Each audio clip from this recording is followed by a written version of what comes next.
So today we are going to learn about statically determinate and indeterminate structures. So this is very important to find out at first that whether your structure is statically determinate or indeterminate. Statically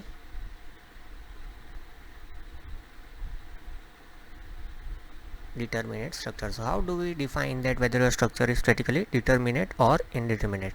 So for that, a structure is said to be statically determinate if it can be analyzed by applying equation of statical equilibrium. So it is called statically determinate if analyzed by applying equation of static equilibrium. Applying static equilibrium conditions are three. First is summation of fx is equal to 0. Second, summation of fy is equal to 0. And third, summation of mz is equal to 0. If you can solve your structure using three conditions, and of course this is for 2D structures only, then your structure is said to be statically determinate structure. Now what is the meaning of this? This means that all external and internal reactions can be obtained by statically equilibrium conditions. So this again means that the all external and internal reactions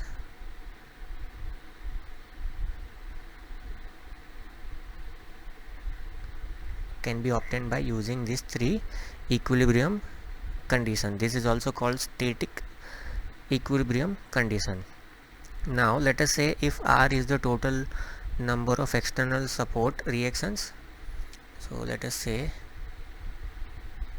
if R is equal to number of external support reaction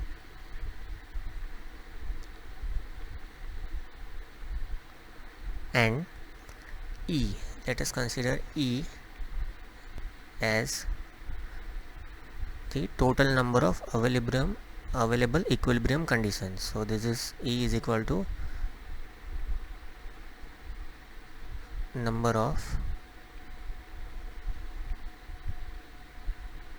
equilibrium conditions. So if these two are there, and let us say if we have R is equal to E, if you have R is equal to E, what does this mean? This means that number of external support reaction are equal to number of equilibrium conditions. So if this is the case, then the structure is externally determinate. So this implies that structure is externally determinate, and if R is greater than E, this means that the number of external support reactions are more than number of equilibrium condition, then structure is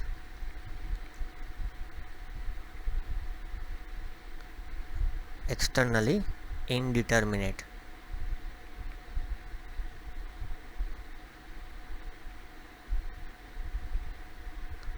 So this is the case we need to take care in identifying the structure whether it is determinate or indeterminate.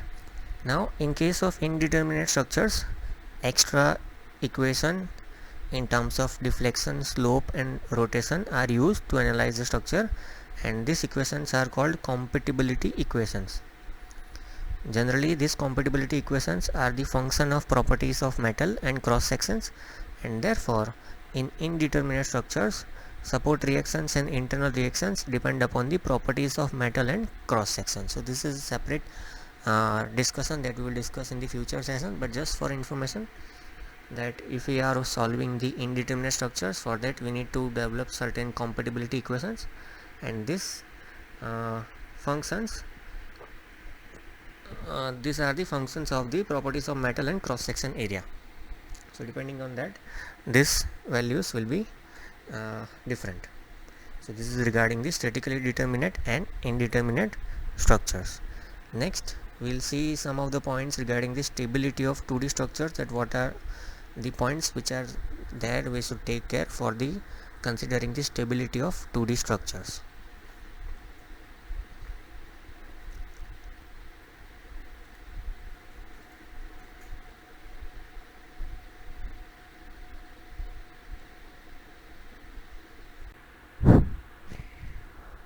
Okay, now next point is regarding the stability of 2D structures. So first point in stability of 2D structure is minimum number of external independent support reactions should be available for 2D structures. R is equal to 3. So for stability, minimum number of externally independent support reactions should be available for 2D structures, and generally this R should be equal to 3. If it is more than 3, then you cannot solve it, and we need to solve it using the compatibility equations, and your structure becomes indeterminate. Now all reactions should be non-parallel.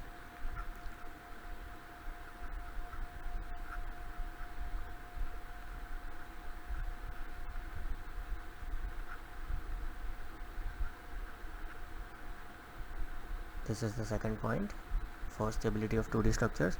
Third point is all reactions should not be concurrent.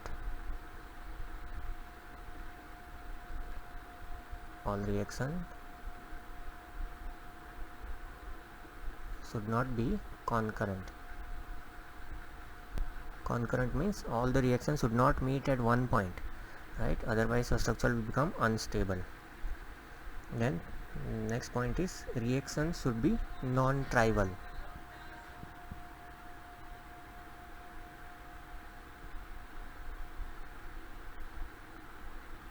A reaction should be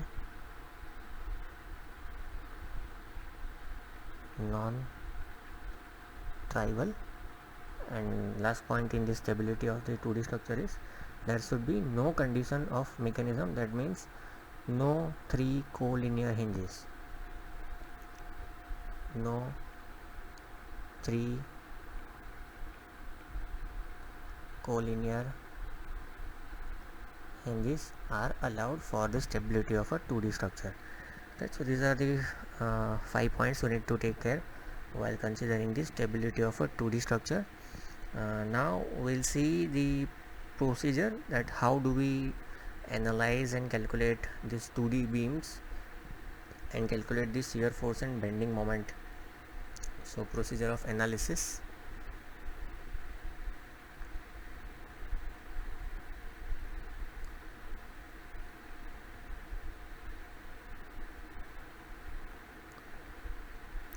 So first step in the procedure we follow is we determine the external support reactions using equation of static equilibrium equations.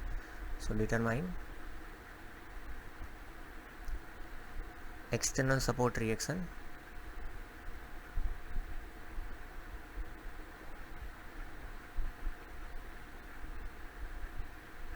by using static equilibrium equations like summation of fx is equal to 0, summation of fy is equal to 0, and summation of mz is equal to 0.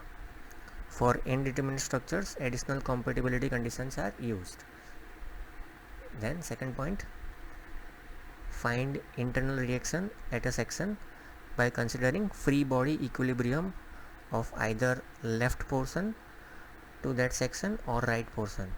So generally in case of 2D, at any section there can be 3 possible internal reactions: external thrust, that is axial thrust, bending moment, and shear force. So second step is find internal reaction at a section.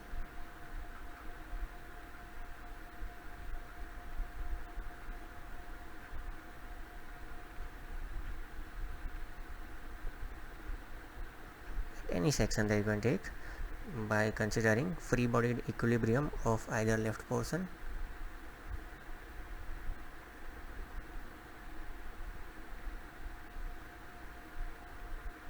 free body diagram equilibrium of either left portion or right portion.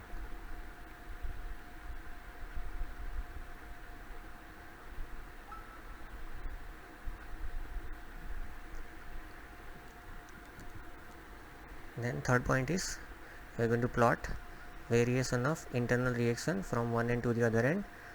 And we can call it as a shear force diagram and bending moment diagram. So third step is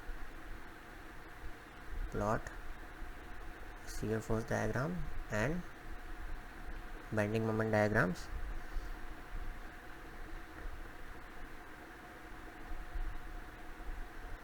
And the last fourth step after plotting the diagram, using variations in diagrams of internal reaction, critical internal reaction can be found out, and by critical internal reaction maximum stress produced on the section can be checked for safety. So after plotting the diagram, we can calculate the critical internal reaction.